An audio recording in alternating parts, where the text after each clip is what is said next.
All right. Good morning, Charlotte.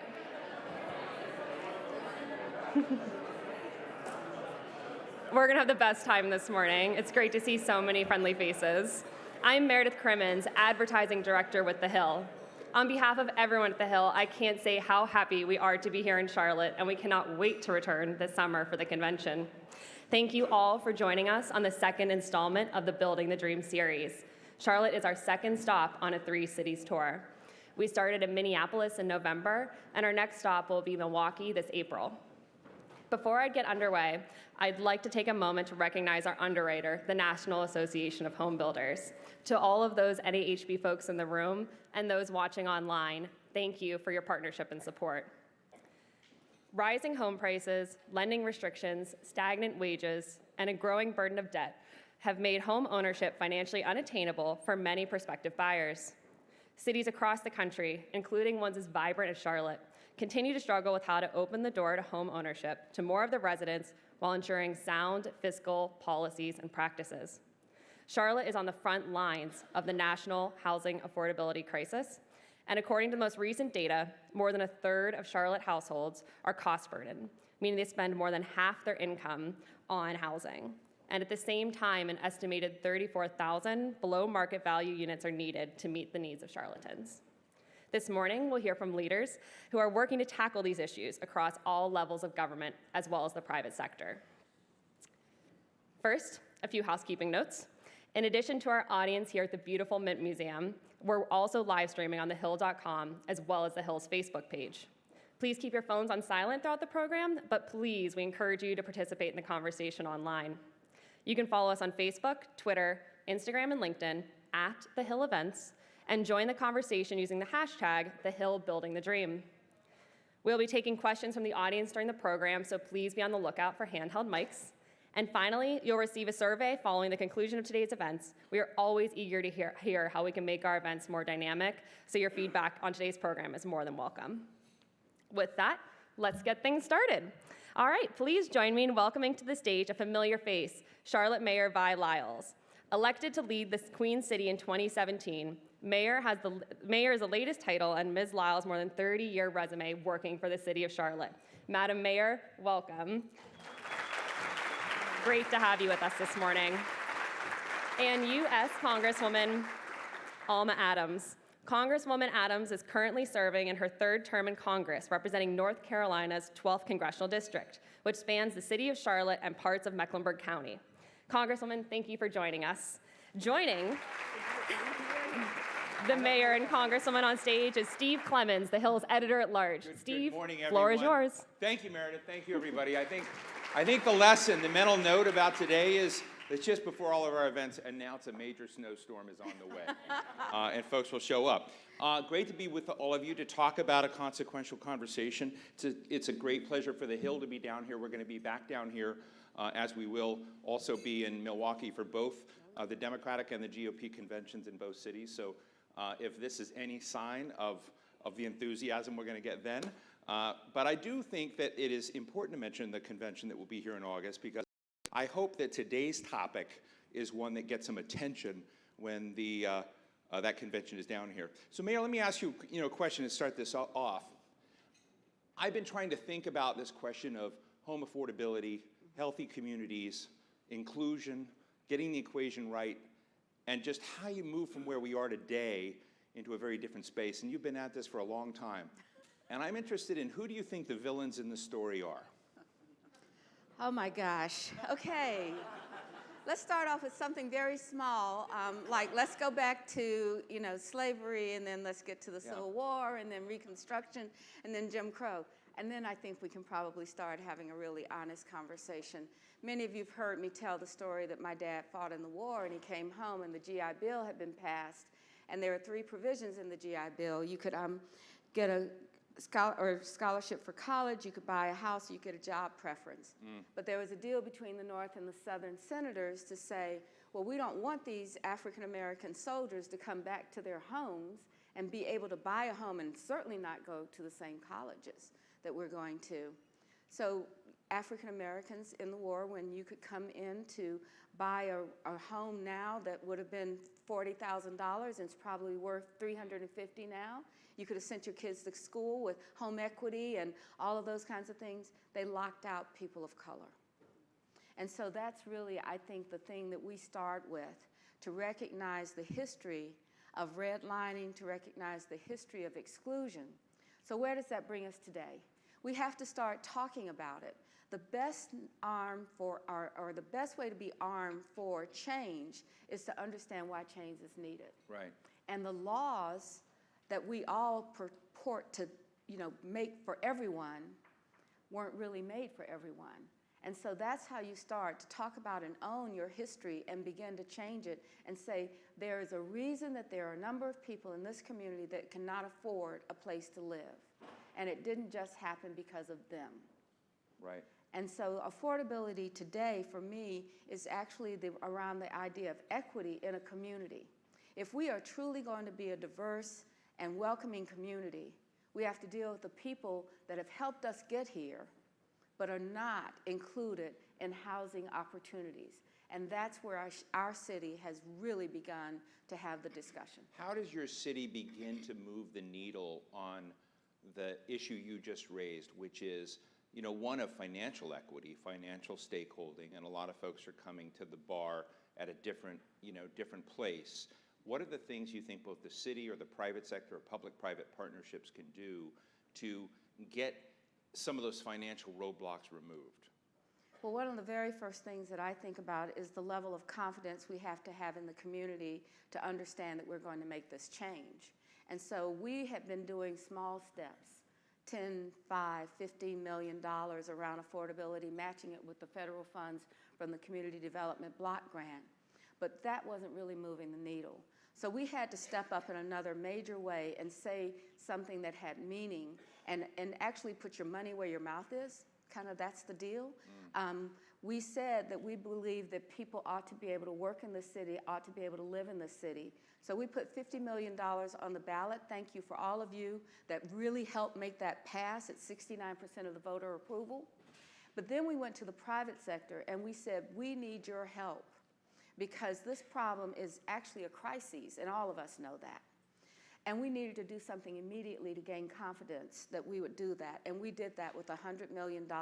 We've got 1,800 units under construction, almost 2,000 right now, for affordability that's under 80%, but requires 20% of the 30%. And all of you guys know these numbers, way better than I do, actually. But you're an optimist. I'm hearing optimism. I am an optimist because I believe if you show people that you're going to do something, the next step, which is a lot harder, and many people in this room understand it, the very, very low-income folks do not have a real shot right now. And if we're going to begin to start talking about change, we have to now start using data, and we have to start using other resources. So people say things like, well, we've got to reduce the cost of construction. We've got to get governmental regulations down. Generally, that we all agree on that. But when we get to the safety and welfare of people for the long term, that's one thing. Then we also have to realize that we can't do this perhaps in one generation. There are many of us that work with families that don't have the opportunity for their kids to go to good schools, for even to parent well because of the income inequities. So we have to get wages up. We have to get wages up. So there's lots of really hard decisions. Actually, I shouldn't say this, I guess, in one way. Building is a lot easier than actually solving the problem because the problem is about people and policies. Well, I want to go to Representative Adams. I know that you have I've been told by your team, the 4 H's. And I think one of the other things that would be a mistake in having this conversation is not looking at the ecosystem. I know 2 of them, health, and schools, I think, but that's not an H. But I know historically black colleges, and then you have a couple of others. But I'm interested in how you look at what needs to be done to build healthier communities here in this region, and what place housing and affordability plays in that. Well, first of all, let me thank you for the opportunity to be here, and thank you all for coming as well. It's always good to sit in conversation with my Do mayor. you two like each other? Oh, Oh, absolutely. God. Yeah, yes. good. Yeah. That's good. I wasn't, you know, Hey, you never wait, know. wait a minute. Wait, I have to All right, say don't this. put No, that we're out. not We going do, there we because, do, we you know, there's this myth that women don't support each other. Oh, no, And I'm we are not in yeah, that myth. good. No, Great. no. Yeah, that's fake news. That's Yeah, fake good. news. So Yeah. let me first of all say that housing, healthcare, higher education, and hunger, those are the areas that we tend to work a lot on. Those are my 4 H's, and of course, there are other areas that I think are interrelated there, like transportation, because that's also an issue, I think, for housing as well. But I don't think that we can dismiss, when we talk about affordability for people who need a decent, affordable place to live. First of all, they've got to be able to afford it. So that means that they need to have an income. So they've got you get back to needing at least a job with the skill set that you have. So all of those things are interrelated. I don't think that you can, if you need a place to live and you can't afford it, if we had more houses and more units than we needed here, if people don't have the kind of income because they're not making a living wage or wages that would allow them to do it, then that becomes a problem as well. So all those things are interrelated. I mean, not having enough food, Right. Not having nutritious food. Those are the things that I think impact our communities in the way that really create I've been problems. quite Yeah. taken with reading your tweets. They're great. One of the tweets that the Congresswoman has is, you don't find the hat finds you. I am. That's But another tweet you were tweeting about housing is really that it's one of supply and demand. You said that right now the demand is exceeding supply, Yeah. and I'm interested from your perspective, which is sort of a foot here and a foot in Washington. What can be done in working with the mayor, working with other players to address? Because I know you have a huge housing shortage, and you have a huge housing shortage in particular on the low-income side. But I've seen a lot of cities that address this with plans, and so is there a plan in place to begin looking at building affordable housing? Well, I think one of the things that we have to do is to be comprehensive in our approach.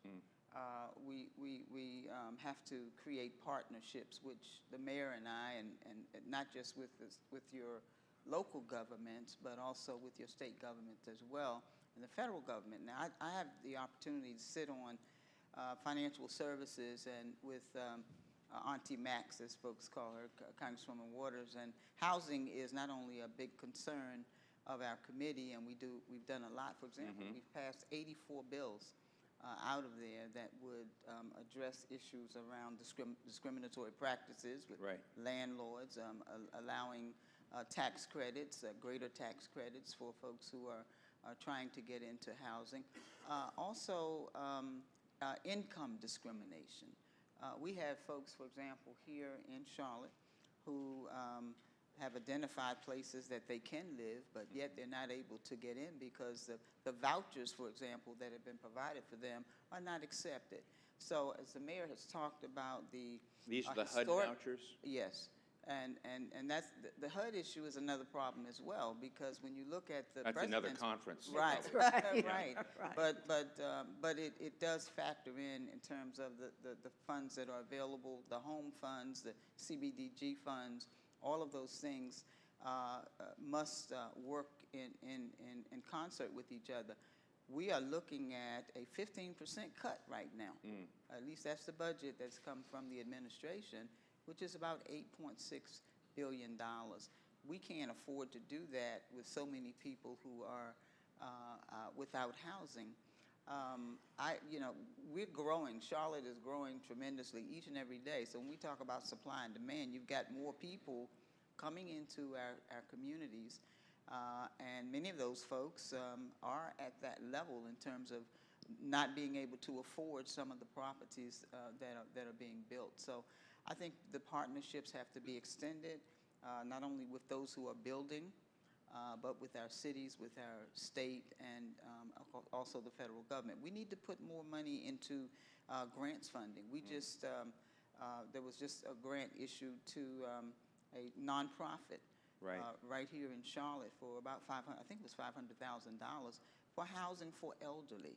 So we've got categories of people who are still without decent, affordable places to live. You know, one of the things that struck us, the Hill recently had an event on mayors, and we had 6 mayors from around the United States. We had Miami, we had Kansas City, Seattle, Topeka, Kansas, and others. And this problem of home affordability is something that they're all dealing with. And there are different dimensions of it, right? There's the homelessness problem, which is, I was talking to a number of folks in the audience today, and that has a whole range of issues. And the other side is just about cost and affordability. One of the things that came up a lot in talking to Miami and Seattle was, and also when we were in Minneapolis, is trying to shake up the way financing happens, intergenerational finance, within families. But part of that is getting institutions to look at people differently. A lot of institutions sort of look at them as risks. You know, how high is the risk? And I think in this age where we're looking at a whole lot of biases and assumptions built into how we have looked at this, and there's this new term of second chance economy, do you think we need to rewrite the rules of how we look at risk, whether we need to kind of look at new models of financing to try to sort of shake up communities in a different way? Mayor? Well, the answer is yes. And we're beginning to do some of that. In Charlotte, we have we work with LIS as one of our housing financing partners. And all of our financial institutions in this community, in addition to the financial institutions, but people have supported and provided money for what we call a choice home fund. And so we are beginning to address that. So if you think about it, and it is about the math. It's, you know, if we want to build a unit, how much do we have to subsidize the construction to ensure affordability for people? And it varies, and it's just how many can you do at under 30, how many under 60, and how many under 80. That's our target field. And so we have to have enough money available in each of these pools to do that. So we have our bond money, which is something that we really have committed to, $50 million. It'll be on the ballot this year, again, this fall, so remember that.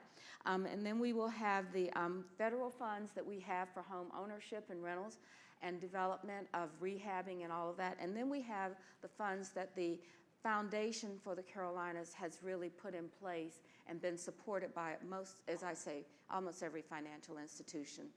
And we're lending money at different rates than what we did in the past. And that makes a huge difference because we have choices on how to build a tranche, as you call it, or stack. Yeah, I'm not the banker in the room, but so how do we stack all of this financing together to get the highest amount of use from capital available in the marketplace so that we can use our bond funding as last resort? But I want to say that we are also, I think, very conscious about cost, and now we're at the phase that we're talking about how do we get our costs down? What do we do? Sometimes you have to ask yourself, what did we do before you start asking other people what they will do? And so we need to look at governmental-owned land. We need to look at governmental regulations. A good friend of mine in this room today would ask me whether the utility line has to be on the right or the left side of the street. And, you know, is there a reason? Sometimes we just do things because they've always been done that way.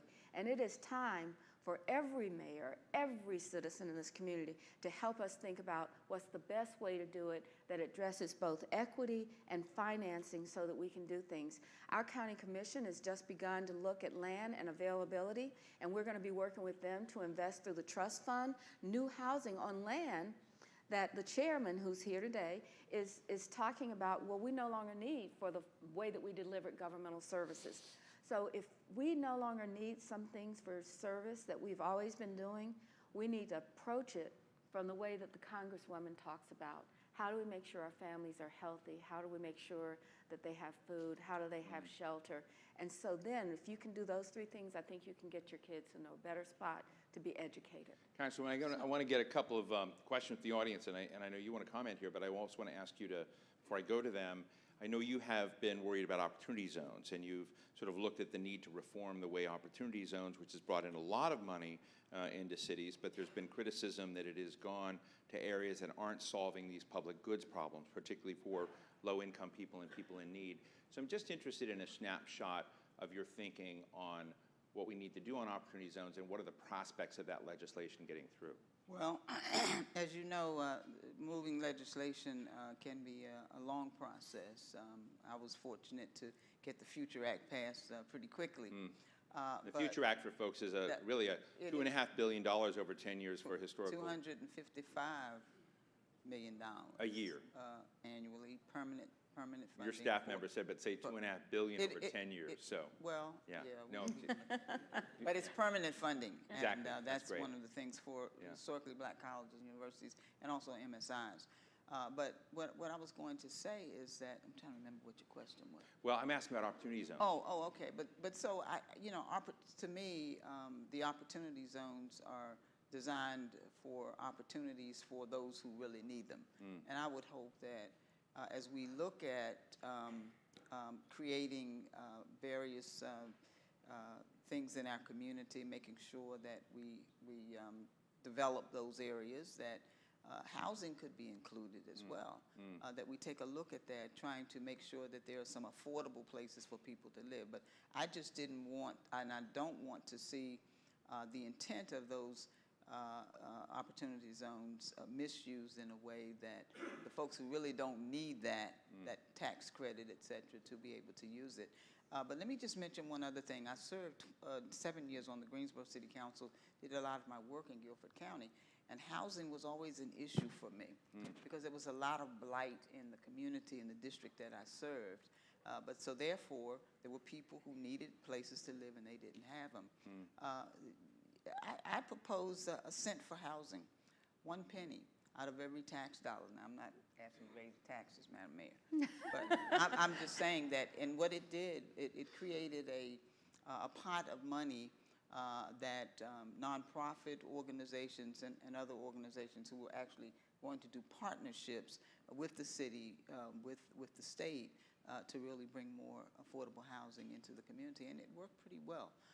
It's like putting a penny in a piggy bank. I mean, I think one of the challenges, I want to go to all of you have a friend here who was telling me about really the 08-09 financial crisis and how it hit a lot of folks, and then trying to work your way through the bureaucracy. Part of the question is, how do you get everybody aligned in a way so that building the housing you need at the income level you need becomes an easy process, not a hard one, so that government and nonprofits and others aren't having to create an industry to sort of solve that problem. I think alignment of incentives is one of the big challenges, right?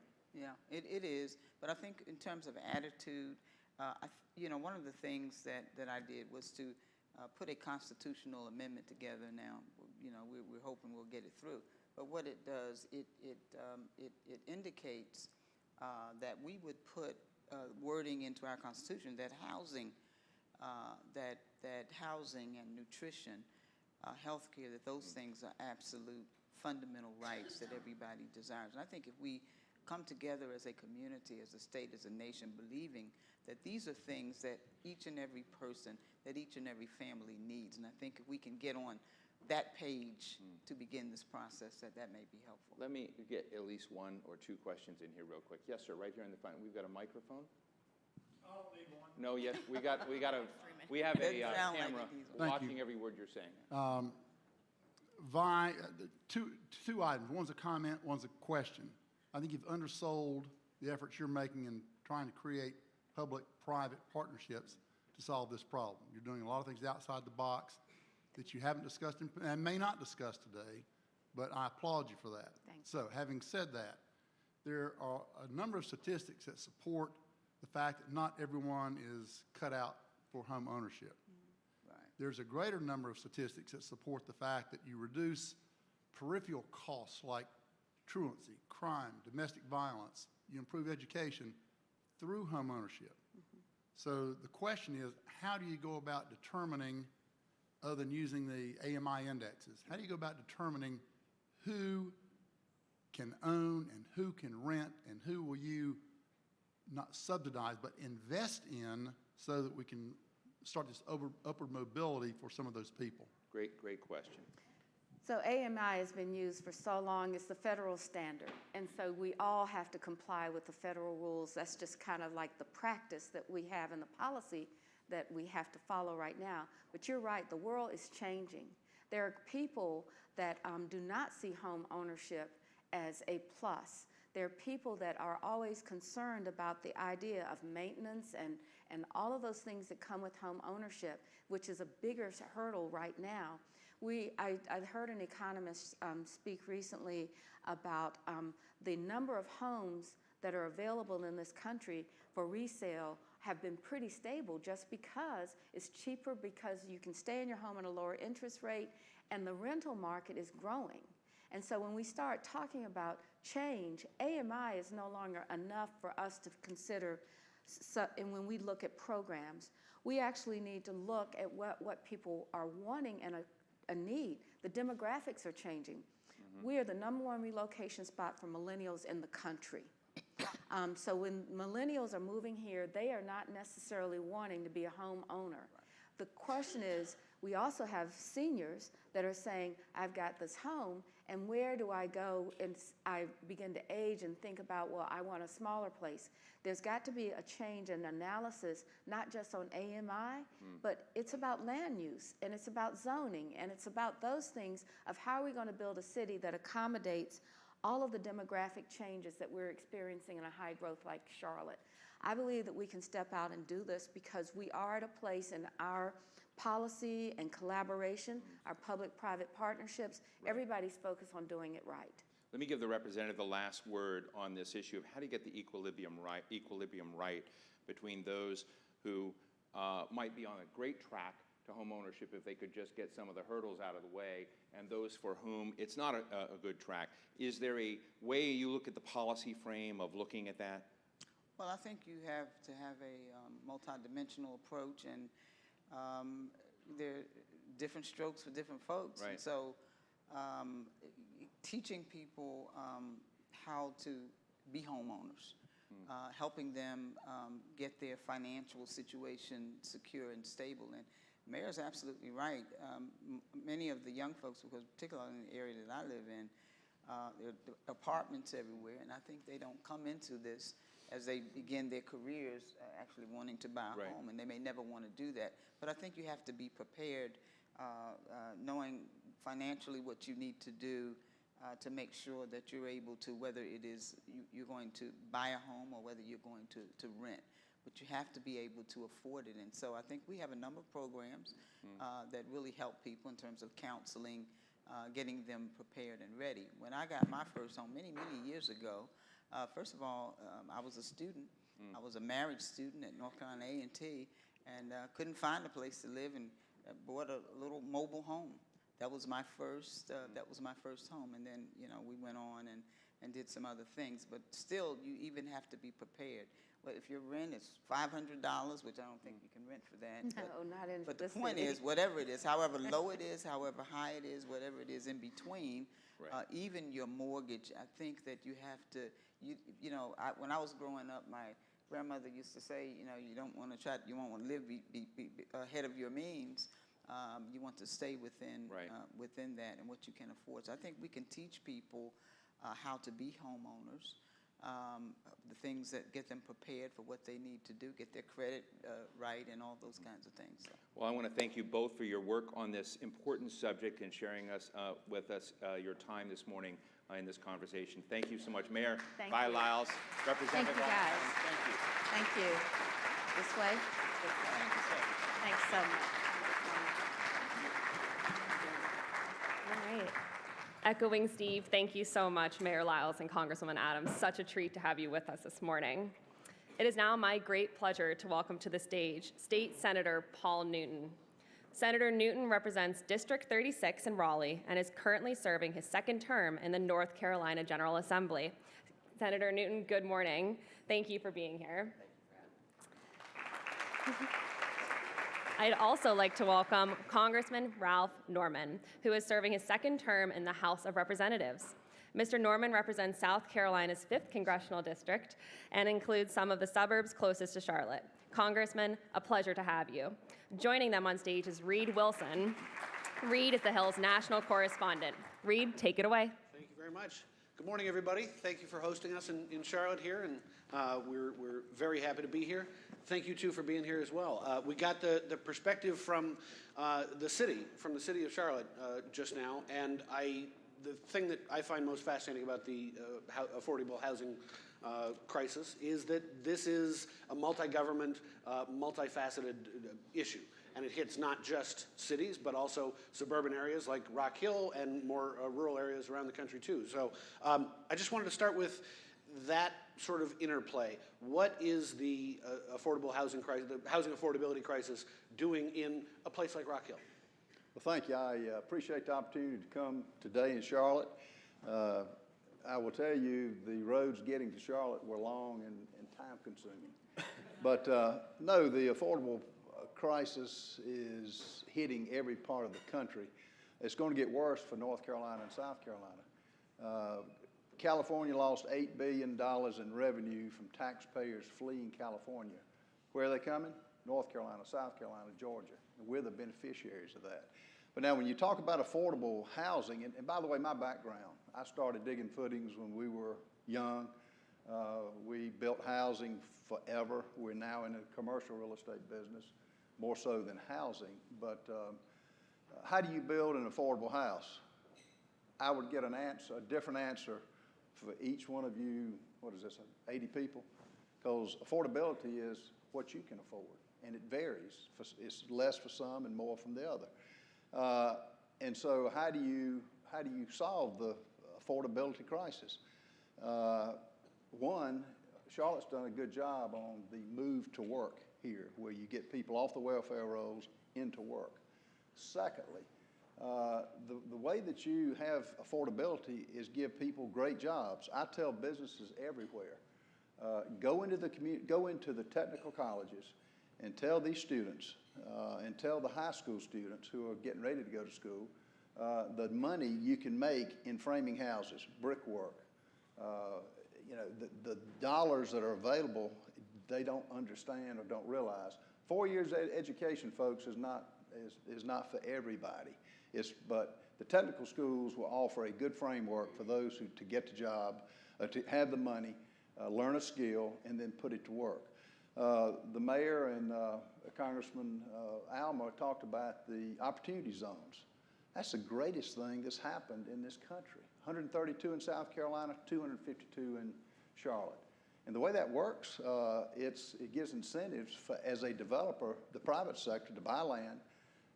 You hold it for 5 years, your capital gains is half. You hold it for 10 years, your capital gains is zero. No government involvement. It's the businesses that come in and put equity to build and they go in low-income areas, which is a great thing. So it's incentivizing the private sector. I have a little different view than others about more grants and more government assistance. It has a role, but folks, we've got a big job to do in getting this country out of national debt. I'm not adding to $22 trillion. I wasn't sent there to do that. So for every grant, what are we cutting to save you, the taxpayers, in the future? I'll shut up and let the senator. Yeah, Senator Newton, so tell us about the perspective from a city like Concord. Sure. So when I'm not in Raleigh, I live on a 260-acre farm in Mount Pleasant, which is Cabarrus County. A little bit of it is a small wedding venue that my wife runs. The other little piece is where I live. But the rest is a farm. And one of my joys is to take care of any long grass that the farmer hadn't taken care of, and I do that on what's called a ZTR mower. A zero turn radius is the acronym. I'm going to borrow that acronym to answer your question. So Z stands, in my mind, for zoning and land use regulation. Every academic paper that looks at the root cause of our housing affordability problem points to zoning and land use regulation. About 25%, somewhere between 25 and it can even go as high as 50 or 60%, I believe, in some cities, is around the regulations imposed on builders. Is it the be-all and end-all? No. But if it's not the root cause, it's the predominant root cause. Now, you heard from the previous panel of speakers, there are a number of contributing causes to the affordability issue, but if you look for a primary root cause and therefore work from there for a solution, you look at regulatory burden. It adds cost. And you talk about density issues, minimum lot sizes. It's a root cause, if not the root cause, of the problem. The T stands for transportation. So one of the ways I think we need to think about this, Los Angeles has done this, is they've looked to relieve zoning burden around transportation corridors. And so they are encouraging building along the transportation corridors. You know, city planners have for decades now told us everybody has to be at the city core. Everybody's got to be in uptown to be close to their job. I mean, for the better part of 25 years, I commuted from Cabarrus County into the heart of Charlotte because why? Because housing was more affordable in Cabarrus County. There's nothing wrong with that. Now, you say, well, what about our environmental goals? Well, if you are smart about the transportation solution to affordable housing, then you can, I think, tackle both. You can solve the environmental concerns you have about commuting, the congestion concerns you have about commuting, if you're smart about transportation. So I think there are affordable housing options that are not in the core of uptown Charlotte. So we can't forget about that. So we need to think creatively about transportation as a solution. And then finally, the R for ZTR is rural. So for years, we've stood by and been content with, now I think there are 17 or 18 counties in North Carolina that are actually losing population. And we've been sort of nonplussed by that because the urban core is where the action is, and there's nothing wrong with that per se, but the rural part of North Carolina, losing jobs, losing employment opportunities, perhaps there's a solution there. Perhaps we need to change our thinking about locating job creators in rural North Carolina. Now, the headquarters are going to want to be in Charlotte, Tier 3 county, Tier 3 being the richest counties that we have in North Carolina. But what if we encourage those that are moving to Charlotte to put their supply chains in Tier 1 and 2 counties? Let's create employment in rural counties, and guess what? The houses actually are where the jobs are. So I think if we think creatively around both zoning and land use regulation, transportation solutions, and the potential solution that we find in our rural counties in North Carolina, I think we can get there. And I hope that it won't take a generation to do that. We could do this if we work together, I'm going to say in 3 years. I don't know what the right number is, but we'll do it more quickly than a generation, I hope. Senator Newton is exactly right. Let me give you an example of a regulation that we hit that makes no sense. We're putting in a sewer line, and the old way we used to do it was ductile iron. I asked to do PVC. It's the plastic pipe, it's slick, you can get longer links. The municipality said, no, you got to use ductile iron because it's a certain depth. I said, well, why? They said, well, the specs won't come up to where ductile iron is. I said, well, give me the specs. So I got the specs and went to the PVC folks. Their specifications exceeded what ductile iron rust. I've torn them out. The joints are shorter. The PVC is maintenance free. I couldn't do it. That's something that I'm telling businesses, get involved and ask questions. And it's exactly what the Senator's talking about. That's one good thing that we can do it. And why was that? The ductile iron people just had an in with the planners, the city guys, and they thought it was better in their minds. The specs proved otherwise. That's something we need to spend time on. So you're both small government conservatives, one of you at the federal level, one of you at the state level, and yet you both talked about proactive things that your level of government can do to inspire this building of affordable housing. Talk about that. What is the role? What role should the federal government play, a small, fiscally conservative federal government, play in inspiring and incentivizing this sort of growth? One thing that I tell people, a lot of groups come out against housing. They don't want any type of housing of any kind. Now, granted, there are people that are already here in a house, but they want to stop everything else because of road congestion. Well, if you look at it, the road congestion is not going, housing adds to it, but that's where you do what you can do to extend the right-of-way, I will gladly put money in infrastructure with roadways so that you can have great housing. Secondly, a lot of the affordable housing, once they buy it, they can't afford to stay there because of the electricity costs. You got to build sustainable housing. You got to build it so that it appreciates in value. And I will tell you, folks, that's a tough thing today. As the senator said, the last subdivision we did that we put on the ground, 41% was from regulation costs for different parts, and I'm not doing it anymore. So I can't build a product and make any money. Where the government comes in is helping us realize the things like the PVC pipe versus ductile iron. I can tell you 50 others in Rock Hill that we can change and modify in a good way and have the discussion. But you got to have a group of people like y'all took your time to come here today. And everything starts with the conversation. So what I would say is get involved, cut these regulations, and you may need to add some where they make sense. But it's not fair to Mecklenburg County to put a product on the ground that depreciates in value. You've got to have utmost appreciates. And as I tell people, to get commercial growth, you got to have people. They don't helicopter them in. So housing is a very important part of commercial growth with pays the taxes. Ask anybody in Charlotte, they will tell you housing eats taxes. It doesn't produce. That's where most of your issues come up. That's the thing we've got to solve, and I need the people in government to help us. And a lot of them do. We've got to be the ones to tell them. Senator Newton, the Charlotte metro area has a deficit of 34,000 housing units. What role do you play in Raleigh? What role does the state play in solving the city's problems? Yeah, well, the first thing that's important to know, we're not going to play enabler. So if you have ever been through planning and zoning yourself, if you have a small business, and if you've been through the planning and zoning process, I promise you, and I have, I went through it with a little wedding venue way out in AO, rural Cabarrus County. And this is not an aspersion toward Charlotte-Mecklenburg zoning. I've never been through Charlotte-Mecklenburg zoning. But the stories I could tell you from my experience alone around the costs imposed on a process of a little wedding venue in the middle of nowhere, you can compound that for a builder in an urban environment. The discretion kills you. Time is money. I mean, you're putting your livelihood on the line to try to build something that hopefully someone will buy, and you'll earn a return on that money. I promise you that most folks, my experience was that planning and zoning has no concept of time as money. And they will stop your process because literally they have a suspicion about something a line of sight to a parking lot. We think people can see your parking lot. Uncontroverted testimony, they cannot.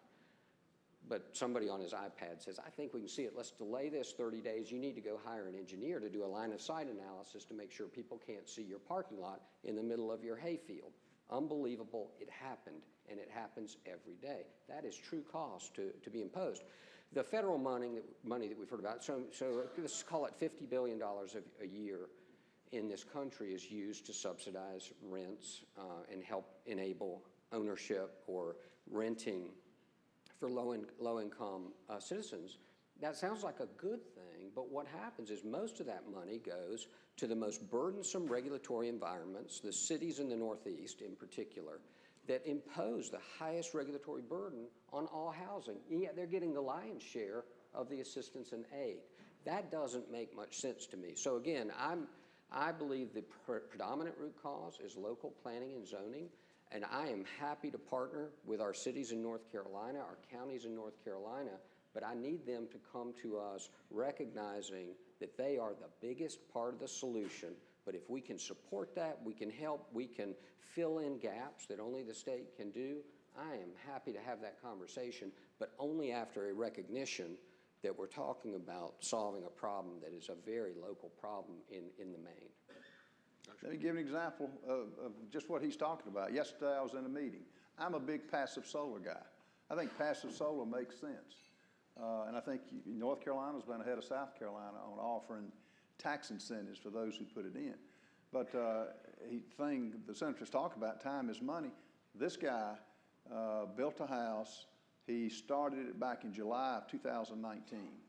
He had 7 revisions. He had when he put the panels up, and this was net metering. He wasn't trying to sell back to the utility companies anything. It was just for his house. They had there was a lock put, when he tried to operate, there was a lock put on the generation that he was using. We had a meeting yesterday and had the power company there. We said, explain this to us. You got a man here who is having a clean source of energy. You're talking about global warming. This is a perfect example of how to stop that. Clean water, clean power, clean everything, and they were stopping him. We said, why? Hadn't had a return phone call since since September of 2019. They couldn't answer it. I said, guys, you're going to have to either give me an answer, give me a set of specs, or tell me what I'm doing wrong. Come to find out, they said, you're right. They took his lock off yesterday. That should not happen. Now, had he not had the wherewithal to make all the changes, and just what the senator's talking about, time is money. This guy is not, nobody is unlimited, but he just, and I'll never forget this, he started a successful business. He said, the reason I'm here, I started my business because I don't quit, and I'm not going to quit on this. And my motive, I'm getting a long letter today saying, you know, I don't want somebody else to go through that. Passive solar for single-family housing is great, but it's got to be done in the right way. But I will not stand by and let that go, whether it's a single-family residential, industry, or any kind of commercial business. All right, let's try to get a few questions in here. Anybody have a question for the gentleman up here? The gentleman up here, we've got a microphone coming. There we go. 1 minute, sir. Right up here at the front table. There we go. There you go. I don't need a microphone either. But Well, that's okay. We got a live stream, so. People say I'm a little loud. Representative Norman, appreciate your comments earlier about the embracing of the community college, the trade programs, and the things that are going on there to help hopefully supplement, I think, and impact the affordability crisis, because our labor shortage is clearly part of that. And that, I mean, to continue to support that, we appreciate that. I also appreciate your support of commercial development and such moving into your state, and some of the great corporate centers that have started up businesses down there right across our state line from Charlotte. Probably we're in competition for Charlotte. My concern or my question today is, how are you counseling some of the local municipalities and counties in your district who are acting egregious impact fees and such, which I know are a direct assault on affordability of housing? And I'm sure you've got some good thoughts, because you know how important it is. Thank you. Yeah, I've been against impact taxes. They call it impact fee, but it's an impact tax that's being passed on to the consumer. And, you know, I know the 48% of, I assume, North Carolina's budget goes to public education, around 49% in South Carolina, so I understand supporting the schools. But until they offer consolidation, you got some schools sitting vacant that fully staffed with 10 students per teacher, as opposed to 28 in Fort Mill and in different areas, I'm sure, in Charlotte. But no, you know, I think we just got to have a meeting just like we're doing today and say we want quality growth, we want commercial growth which pays the taxes, so that our residents that we put here can shop. And, you know, we've got to encourage vertical construction, and we've got to have, developers should not get by with a lot of it's happening now with just building a cheaper structure and passing something on that the people can't afford anyway. I mean, I've seen the construction, you know, 24 inches on center, the studs. I mean, it's the cheapest material. The maintenance cost of this is going to be unbelievable. And as a result, you, the taxpayers in Mecklenburg County, are going to pay, because guess what that house is going to do? It's going to decrease in value rather than going up. And so we just got to, I guess, have I've got to get the businesses actively involved. The fact that they tell me, you know, I'm not in politics, I tell people now, everybody's in politics. And when they say no, I said, have you ever seen the top of a paycheck and the bottom? Is it the same? No. You have deductions, and that's politics. You can call it whatever you want. But it's your net is what you take home is getting less and less. And that's actually why I'm in this, because there's some common sense that needs to be done. Great planning, roads need to be smartly developed, as well as housing. And it's common sense isn't so common anymore, to be honest with you. Not in Washington. Senator, you want to add anything? I know, it was a great answer. Great. We got time for one quick one, if anybody's got one more. Over here. This gentleman on the side.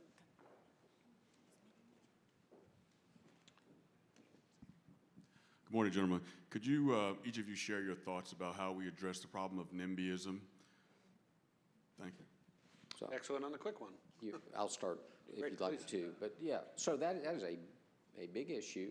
And I think part of that is sort of persuasion, convincing people that, it's a societal benefit to go with YIMBYism instead of NIMBYism, YIMBYism being yes in my backyard.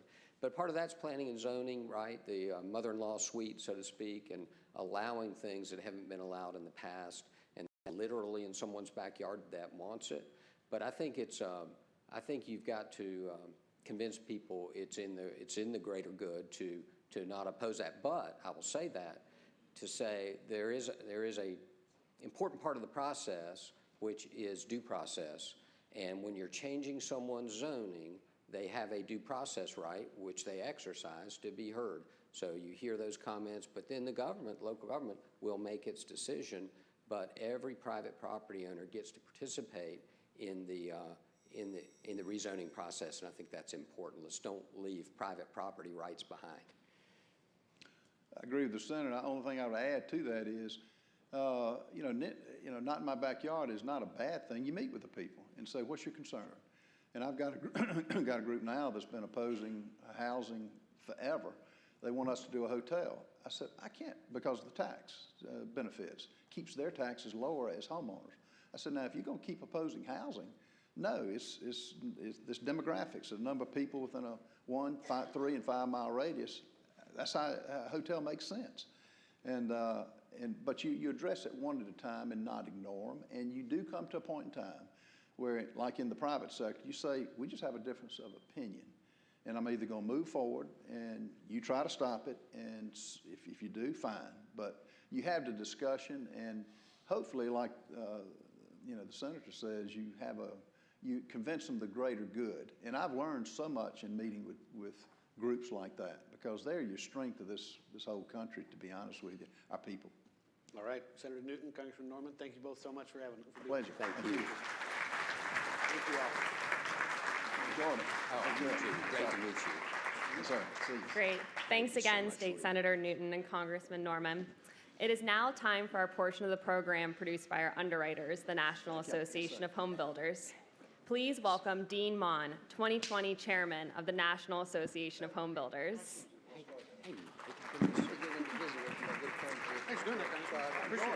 you. Thanks, Dean. And Kelly Zuccarelli, Senior Vice President and National Builder and Condo Program Manager with Wells Fargo. Dean and Kelly, great to see you both. The floor is yours.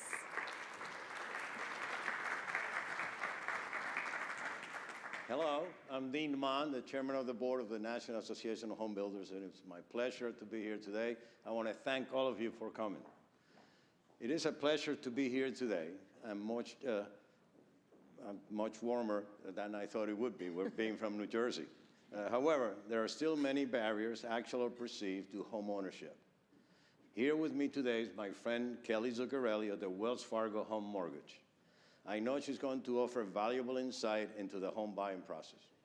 Hello, Kelly. Hello, Dean, and he's right. We are friends. We've known each other for 20 plus years, and he actually acted as a mentor to me when I entered the mortgage industry and found that home buying and home builders was a great fit for me because of my passion, which is making sure that everyone has a great roof over their head.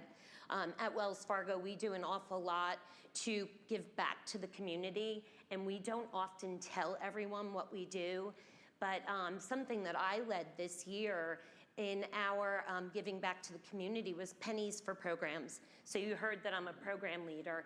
I challenged everybody on my team to get the pennies out of the little compartments in their car, the jar at their house, and let's make a difference with those pennies. And when you have 100 people and their children wrapping all of those coins, what a difference you can make. And I think that's what we need to do here today, is recognize that it's the small steps that are gonna make the bigger difference for everyone in providing housing for everyone. What are the challenges that today's prospective homeowners face when purchasing a new home? So obviously you've heard it said 100 times, housing affordability is the primary challenge. And rising housing prices, not just here in Charlotte and the outer parts of Northern and Southern Carolina, but it's happening everywhere. As someone who leads builder for Wells Fargo, I travel all over the country. And you're hearing on the news the Northeast and California, people are literally priced out of market. I have a daughter and son-in-law who are both teachers in New Jersey, and for them to be able to buy a home at a teacher's salary was nearly impossible. The same goes in California. So what's happening is that people, the millennials, and even older people that are trying to downsize are leaving the coasts, the northern coast on the east and the whole entire west coast, and they're coming inland. The folks in California, I heard somebody mention it before, they're moving to the Carolinas, they're moving to Idaho, they're moving to Texas, they're moving to Utah, and it's amazing the way you're seeing housing prices raise in those markets now, so that the people that lived there are now having to move even further inland from the west. Same is happening in the Northeast. You see multi-generations moving from New Jersey, New York, Pennsylvania, and moving to the Carolinas. It used to be they all went to Florida. I can tell you that all my neighbors are moving to the Carolinas, and why not? It's a great place to live. I actually own a house in South Carolina and hope to retire there soon. Sooner than, well, 10 years maybe. Thanks for that. What are the biggest misconceptions consumers have when buying a home? So, you know, you hear a lot in the media, and the young people today truly believe that they cannot buy a home. I believe 51%, we did a survey, a 2019 homeownership survey at Wells Fargo, and 51% of the millennials truly believe that buying a home is impossible for them. And they cite things such as, you know, down payment. Number one reason, they feel that there's no way they have down payment. They've all heard that the only way you can get in a house is with 20% down, which is a fallacy, a myth, and something we need to educate about. Consumer debt, mostly their education debt. I heard someone say 4 years of college isn't for everyone. That is so true. I mean, I know that my generation, my father was like, you're going to college. I can tell you that VOTEC is where it's at today. I mean, the trades, the kids that come out of high school and go into the trades are making a boatload of money. In fact, more money than my 2 college graduate children annually, a lot more annually. And there's a lot of opportunity there. So education loans stand in the way as a barrier. Well, perhaps we have a responsibility to change the mindset about what you do with your future. There is nothing the matter about not going to college. There's nothing the matter with building homes. There's nothing the matter with getting into different types of trades.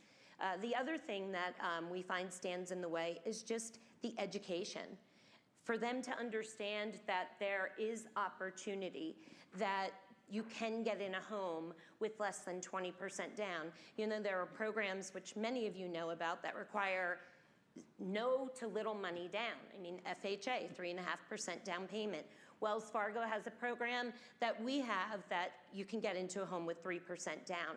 So it's about getting the message out there and changing the perception for the millennials especially. Yeah. How can homeowner education improve this process? So I'm passionate about this. I think education is critical in getting folks to understand, especially those 51% millennials that think they can't buy a home. If we don't, as an industry, and not just builders, realtors, developers, banking, government officials, if we don't find a way to stop working in silos to fix this challenge, instead collaborate and create action plans, and then execute on those action plans, and not pie-in-the-sky action plans. Just grassroots education for those folks that are looking to buy a home or don't believe they can buy a home because they have all these misconceptions. So I'll give you a personal story. I have been in this industry for nearly 30 years, and I have always worked in front of my family, all 3 of my children. They know what I do. They could talk mortgage speak. They could talk builder speak and realtor speak. In fact, my middle child is actually going for an interview with Wells Fargo. I'm so proud of her. Next week. But my oldest daughter, who's 27 years old, 3 years ago got married and told me that they could not afford to buy a home.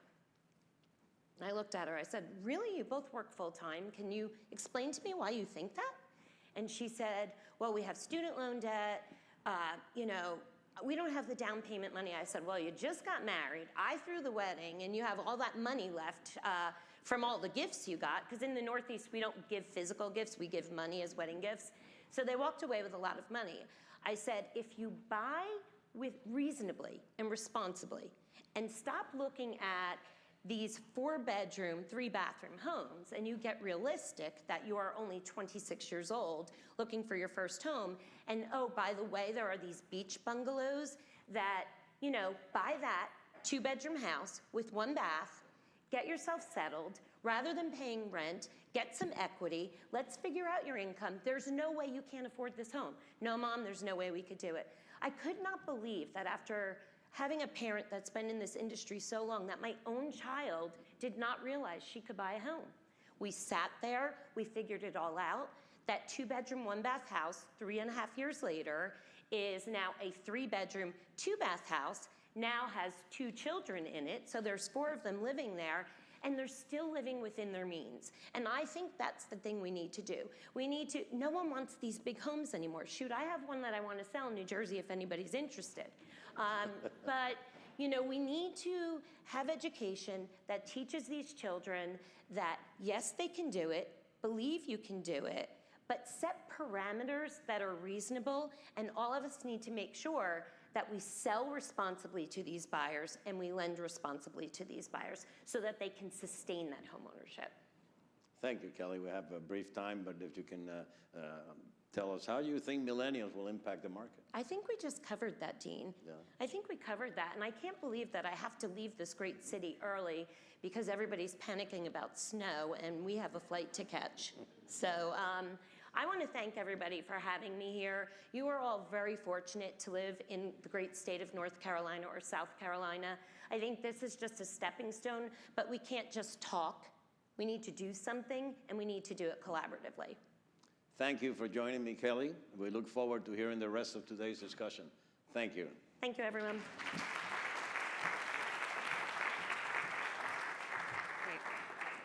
Big thanks to Dean and Kelly.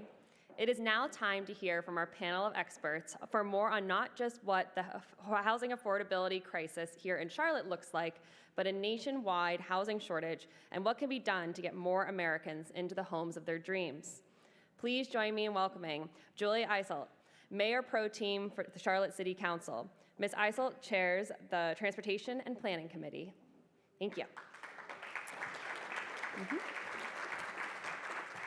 Scott Farmer, Executive Director of the North Carolina Housing Finance Agency, a public agency with the mission to create affordable housing opportunities for those in need that are not currently met by the market. Elena McCargo, Vice President of Housing Policy with the Urban Institute, a Washington, D.C. based think tank that carries out economic and social policy research. 2 more. Pamela Weidman, Director of Charlotte's Housing and Neighborhood Services Department. Ms. Weidman is responsible for oversight of the city's affordable housing efforts, including the Housing Trust Fund, which I'm sure we'll hear more about shortly. And then Brian Collier, Executive Vice President of Foundation for the Carolinas, the 6th largest community foundation in the United States. Joining our incredibly distinguished panel this morning is Lisa Wharf, Morning Edition co-host with WFAE. Lisa, thanks for being here this morning. Over to you. Thank you to all of you for joining us. And we have a lot of ground to plow in the next 30 minutes. So we're going to just dig right in. We're going to start with some statistics that you've heard earlier this morning. More than 1/3 of Charlotte households are cost burdened. That means they spend more than 50% of their income on housing. And at the same time, Mecklenburg County now has a shortage as a county of 43,000 affordable units. So how did we get here as a community? And Ms. Weidman, I'm going to start with you, but any of you, please feel free to chime in. Good morning. Thank you. Thank you for having me. I think we're blessed, and at the same time, with those blessings come challenges. We see stats all the time about Charlotte. We get about 100 new residents per day, may even be more than that at this point. So as we already have challenges in the city, we also get people coming to the city who need affordable housing as well. We can't build our way out of it, so we're looking at strategies around not only building but preserving as well. And I love the conversations we've had so far this morning about what we call family self-sufficiency, right? So it's not just about the opportunity to get people housed, but once they get housed, how do we help them get jobs that will enable them to sustain the housing? So I think, just growth over time is one of the ways that we've gotten to where we are with this housing crisis. And I always tell people, like many other growing cities across the country, Charlotte is not alone in this challenge. Mayor Lyles mentioned some of the long history also that got us to this point. And, unique to Charlotte, I guess, specifically looking at Charlotte, in the 1960s, the demolition of Brooklyn neighborhood in the 1990s, Earl Village, with not very many of those original families returning to it. Ballantyne, which lost the opportunity to be more of a mixed income community. This question to you, Ms. Seisold, what is the city doing to try to reverse some of these decisions that have increased racial and economic isolation? So going back to what, the history of this problem in Charlotte, and as a lot of us know, because we're starting to talk about it and accept the fact that redlining had a huge impact on these racial inequities in housing in Charlotte. So I think Senator Newton mentioned it before, and I think it's a really, really important point. One of the things that we've got to look at, and we can place housing here and there sporadically and incrementally, but we've got to address issues like zoning. So that is something that's very powerful that a lot of cities are looking at. Do we start talking about not having R3, which is 3 dwelling units per acre, and allowing, most of our neighborhoods south of Charlotte, which is where, arguably the best schools are, the best housing, those are zoned R3, and we need to be able to have duplexes, triplexes, other forms of housing there that are more affordable to people, and give them more access to what everybody else wants to have access to. Right now, the city planning director has said 84% of the city is zoned as far as single-family zoning. That doesn't allow some of the duplexes, the triplexes you're talking. I mean, ideally, what would you like to see the city do in those regards as far as shifting that zoning?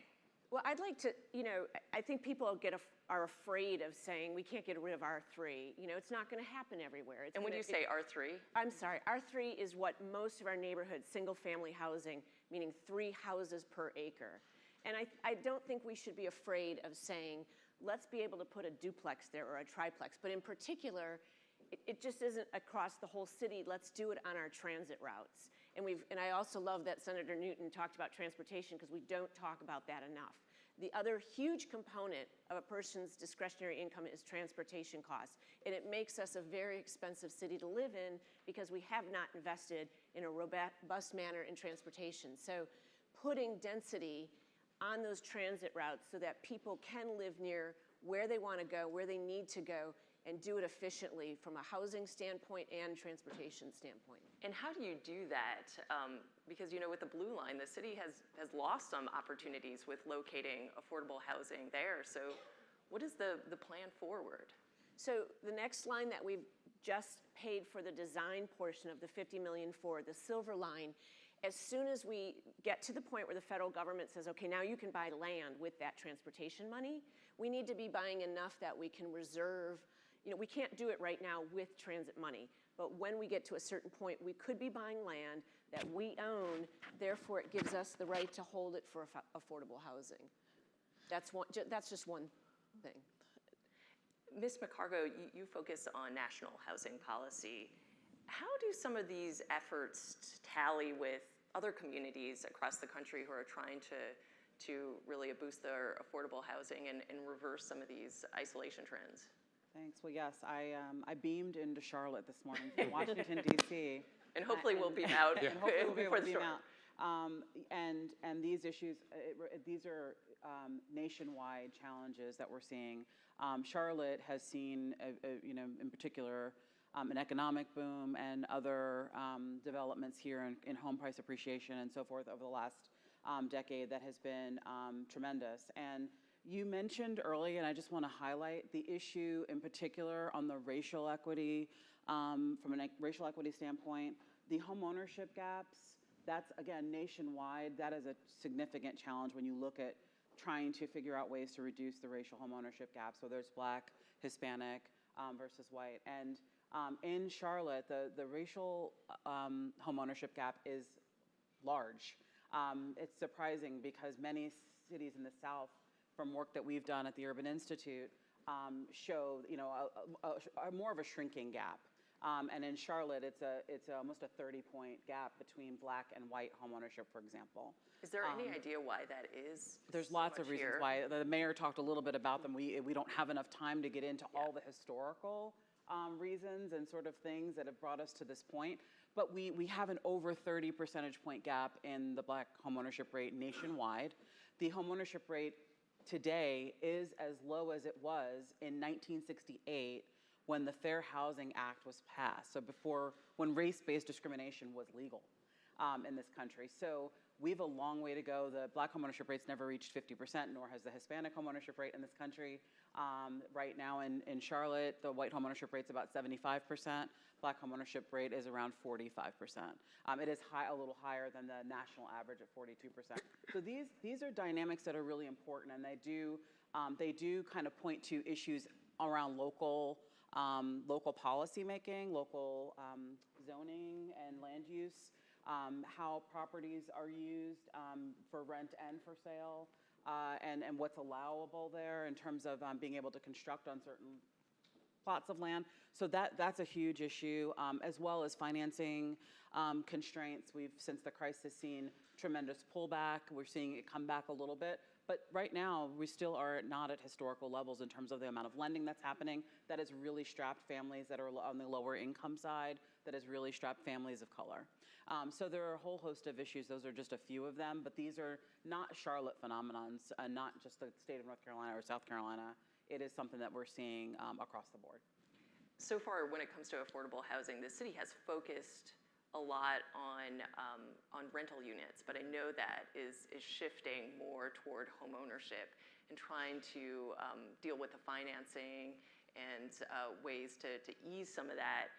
Mr. Farmer, this is your job as at the state level, looking at the financing to ease home ownership. What are you finding are some of the biggest barriers, and what kind of solutions have you seen to ease this?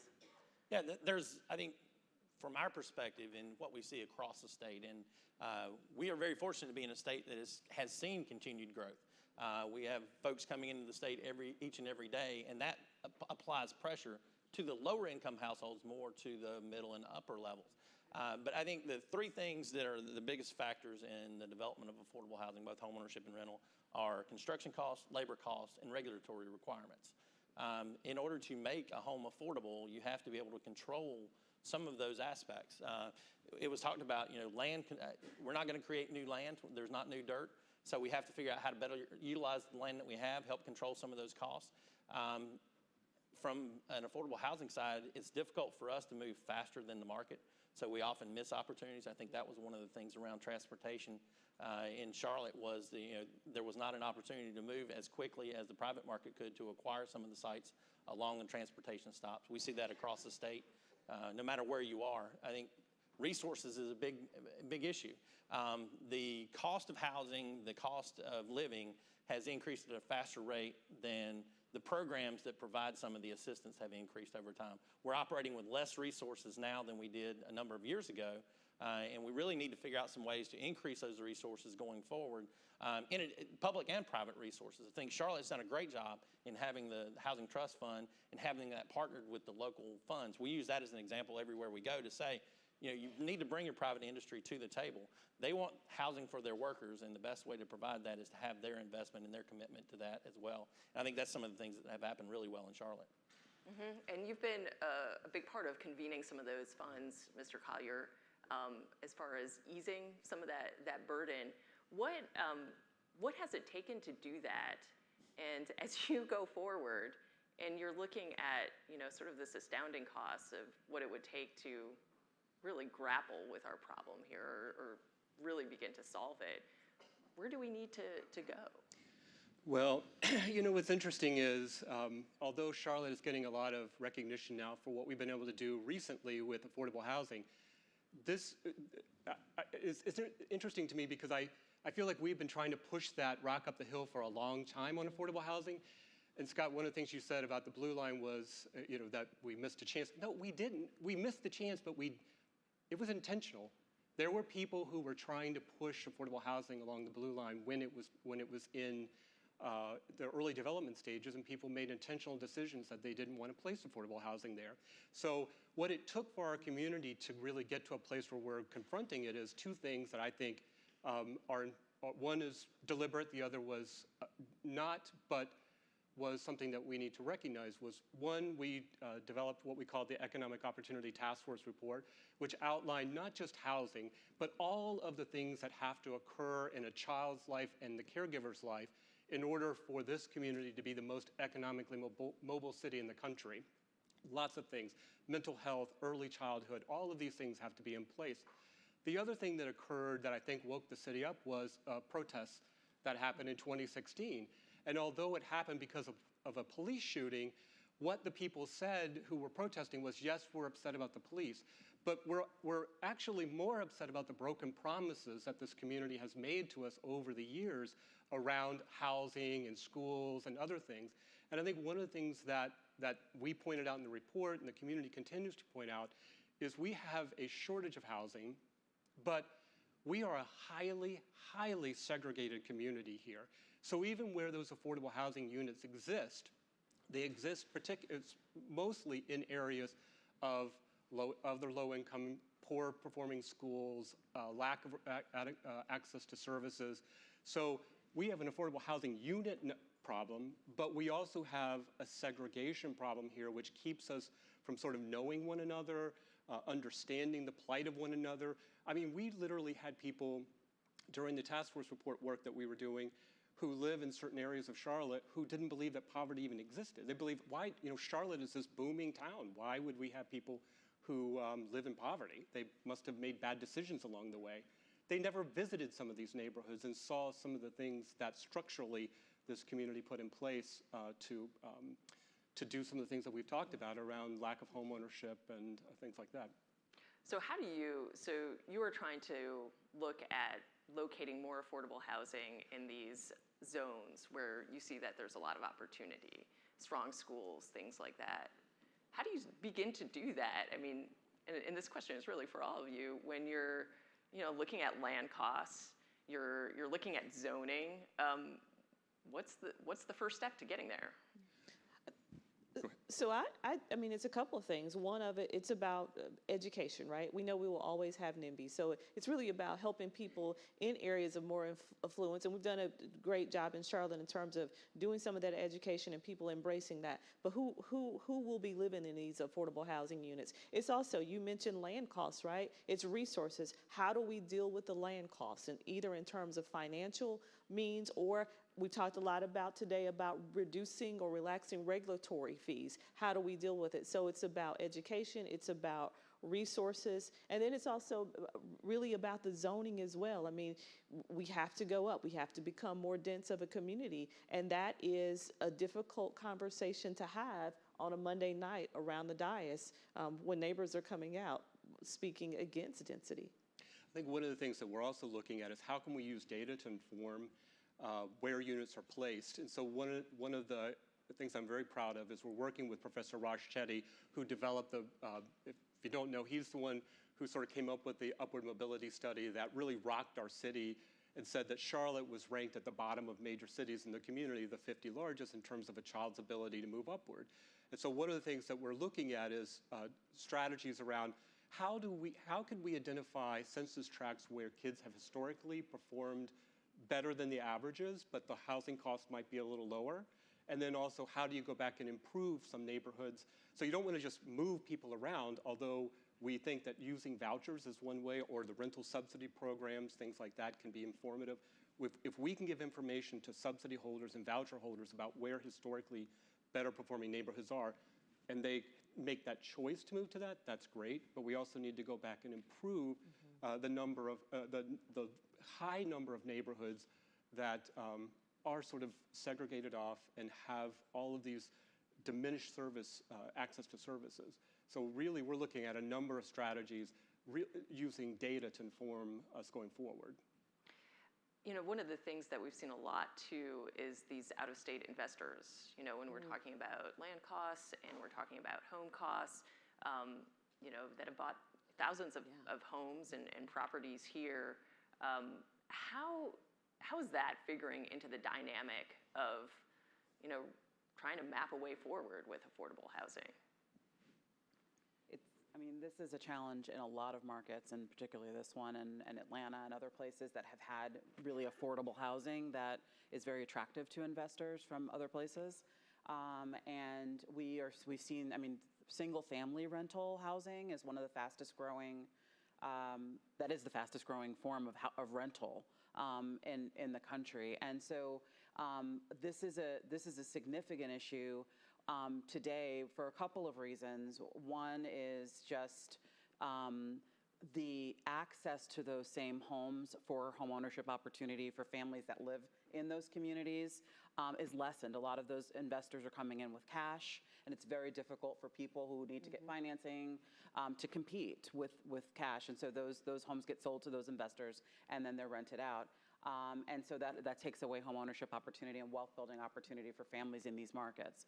So I think that's significant. And then you also have the issue of, I mean, out-of-state landlords can often be absentee. You also just have a whole suite of other issues on tenant rights and just sort of the safety and soundness of those properties, maintenance, keeping them up, and those kinds of things that are truly challenges. And they're not necessarily the most affordable rental, but they are offering families who don't have a pathway to ownership an opportunity to live in a community near a school potentially, or in a single-family home that has a yard and more space, and that's really truly could be the only option that they have.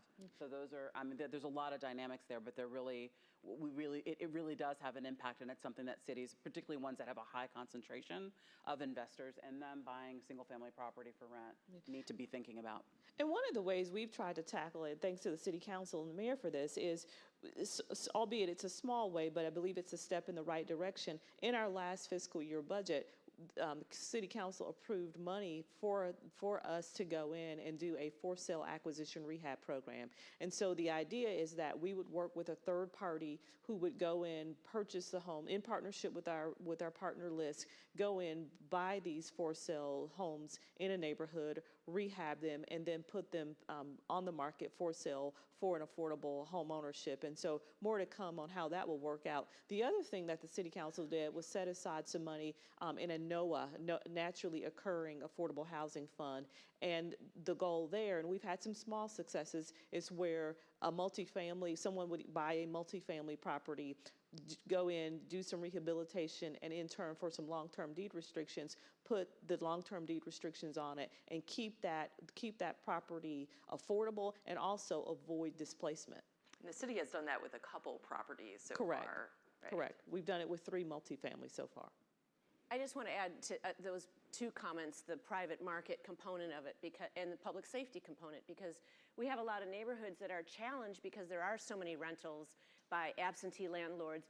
And if they don't keep up that house, and if there's illegal activity in that house, it impacts the whole neighborhood, including the people that own their houses. It impacts their property values. So it has this very real impact on neighborhoods that are trying to improve quality of life for their residents. We have very few tools that we can use. We used to have the ability at the state level to make landlords of apartments and hotels register with us, with the police department. We can't do that anymore. So the other point I want to make is the NOAAs that Pam mentioned. that's probably the most frustrating thing we find, is that we can vote to put money into a pot to say we'll buy those if they come on the market. But in this market environment, we have to go through a process of saying very publicly, we would like to buy that building. Well, it's gone before we can even put our name on the paper, because we've got to be public. We can't go around and secretly go buy this property before it's gone. So it's pretty frustrating to. One of the practical problems with having out-of-state or out-of-the-city ownership is, so we have these we have an amazing rental subsidy program that we have partnered with the city. We raised $26 million in an endowment. So now we have this pot of subsidies that we need to go out in place in units, and so we're looking for landlords who will cooperate with us and partner with us, and we're trying to figure out, okay, what are the barriers that a landlord might have that we can, or a property owner might have, so we can overcome those. Is it a mitigation fund? Is it whatever it is? Unfortunately, so many don't live, the owners don't live in this community, so we've got to go find them, and the property managers don't have the authority to partner with us. So it's a little bit of a frustrating thing that we're trying to figure out how to overcome. If you have so many people who don't live in Charlotte and don't understand what we're trying to do here, how likely will it be that they'll want to partner with us? We're hopeful. So you're finding that with a huge amount of people then, as far as that are. Yeah, because we have money. We have money to place for rental subsidy programs to help put people in market rate apartments. It's just really hard to find those units right now because they're competing against the people who are moving here. Plus, they're just competing against sort of a stigma that we've got to try to overcome. And we're going to open this up in just a few minutes for questions. So I want you to start thinking about some good ones, and we'll try to get at least 2 in. But what spurred so much of this movement on with affordable housing has, of course, been the economic mobility ranking that we came in 50 out of 50 communities. And the emphasis has been affordable housing, but what's next in this? I mean, are we doing enough around income and other areas, education, as we try to really be able to boost people out of poverty? So what I'm really proud of is we issued the report in the spring of 2017, and one of the things that people always tell you is a task report goes up on a shelf and never gets referred to again.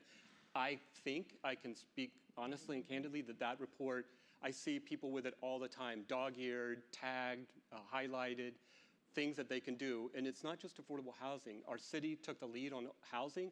Our county took the lead on pre-K. So now we're moving towards universal pre-K for all 4-year-olds, plus looking at a 0 to 3 strategy as well.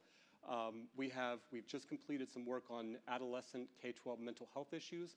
That is a huge issue that is almost has no demographic bias. I mean, it affects everyone. So we are systematically going through the recommendations of the report while thinking, again, systemically. Housing is linked to college, career, workforce, is linked to mental health, is linked to criminal justice, is linked to early childhood development. All of these things have to be considered at the same time. I would add to that, I think the education and the information are the biggest keys to helping us move this forward. Having events like this where people are talking about affordable housing. I've been in the business for 25 plus years, and we're at a very unique time now where everybody locally at a state and national level are talking about housing at a different level and in different conversations. I think we talk about the impacts of housing on education.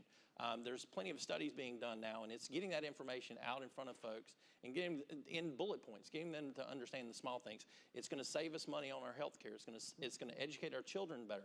And, there's a recent study that said that children that live in housing credit properties do better in schools. That dispels those rumors of it's going to impact your property values, it's going to hurt your communities. No, it enhances your communities.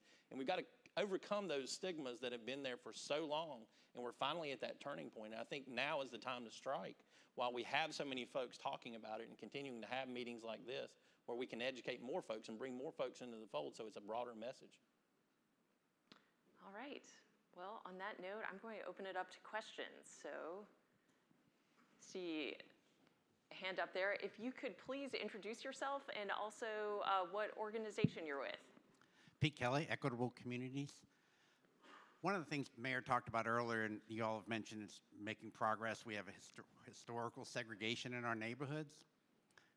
are we going to start measuring displacement? Because what we're doing now is we're displacing the same people we moved before again. And so if we don't start to measure, we're exacerbating the issue. If you look at a lot of the neighborhoods close to downtown, we have changed the demographics of those neighborhoods. Mm-hmm. And we are moving those people to other places and not close to where they historically have lived. So how do we start to measure that so we can monitor what the impact of displacement is happening in our city? Pamela, you want to take that one, and Julie, maybe chime in as well? So the hard one. You know, Pete, I will tell you, I don't have a good answer for how you actually measure displacement. What I will tell you is the city's focus is trying to make sure that as fast as we can, in concert with our partners, make sure that we are doing everything that we can with both our financial and our regulatory tools to build and create as many new units as possible. So one example I'll just put out there in the room, we have about 1,000 units in the pipeline right now, right? So we know that, and what that means is that the city has committed funding to over 1,000 units. We know that once that funding is committed, it takes about 18 to 24 months before those units to come off the ground, come out of the ground.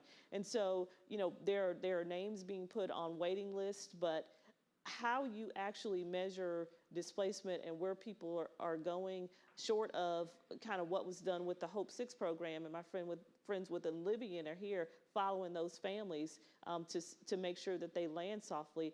I'm not sure that the city, that we have mechanisms in place to adequately do that.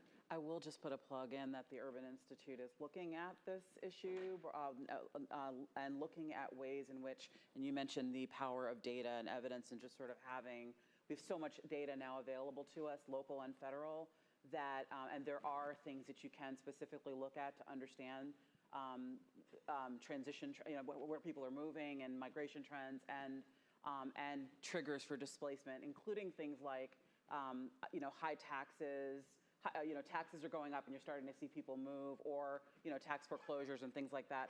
So there is some work being done to think about how to build in displacement triggers that cities can use to at least have a sense of what's happening there, where those communities are, and how you might get ahead of that. Yeah. And we talked a little bit about opportunity zones that was mentioned earlier. I mean, we know right now that those opportunity zones are in places where you have lots of affordable housing, whether it's low-income housing, tax credit deals, or just naturally occurring affordable housing. I think the opportunity within the opportunity zone is to be proactive and to really go in and create those affordable housing opportunities now, so that if displacement starts to occur from investor community or what have you, people have an option to relocate in a true affordable housing option in their area. Sure, and a lot of these opportunity zones are already highly gentrifying zones That's right, to begin with, right. too. Yes. And so the goal is to be proactive about it. And to get help at the state level, to be able to have the tools to keep people where they are. Another question. This gentleman right here, looking around with the red tie. Is there?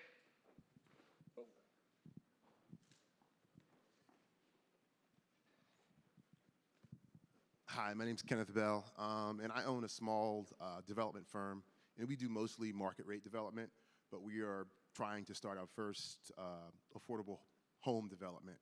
And the biggest challenge for us, outside of course, the things you guys have all talked about, the regulatory things and infrastructure costs and things like that, finding dirt that's affordable enough to do it, is actually, we've heard about hundreds of millions of dollars in this place and that place and the other place, but the access to it and who to speak to make sure this stuff happens. We've done a lot of research for ourselves to find people that have the people that want these homes, the requirements for them, the price that we need to get to and everything. But for us, for someone that wants to, I happen to be a black guy, so I understand gentrification. I have participated in developed neighborhoods on the west side that were once affordable. I started out in Wesley Heights for $73,000. My house sold, the last one for over $700,000. So I've been a part of, this whole process, but we're looking for an opportunity to possibly develop some things that at an affordable level. But to be honest with you, it's very difficult to find these resources that people are talking about that are there. And for apartment homes, I've seen that, but as a builder, it's very difficult for us to find, well, where are the resources so a developer that wants to go and do a project like this can actually access them. So where do you go? So I would love to talk to you more to help you understand kind of how the local housing trust fund works. I think you have an expert here with Mr. Farmer from the North Carolina Housing Finance Agency that works in concert with the city's housing trust fund dollars. There's also, we have our partner LISC, who manages the Charlotte Housing Opportunity Fund. Be happy to put you in contact with that person as well. So I'll make sure I give you my contact information. Is there one central clearinghouse that you can? So if you go to the city's website, there is information about the low-income housing tax credit program. If you go to nchfa.org, there's information, but there's not just one central landing site. All right. Well, thanks for covering a lot of ground in 30 minutes, and thank you to all of you for coming out, and all of you for wrestling with this topic, and the Hill for organizing this. So stay dry today and stay safe. Thank you. All right, a round of applause. Thank you to our terrific panel and everyone for joining us this morning, and to our sponsors, the National Association of Home Builders. Have a wonderful rest of your day.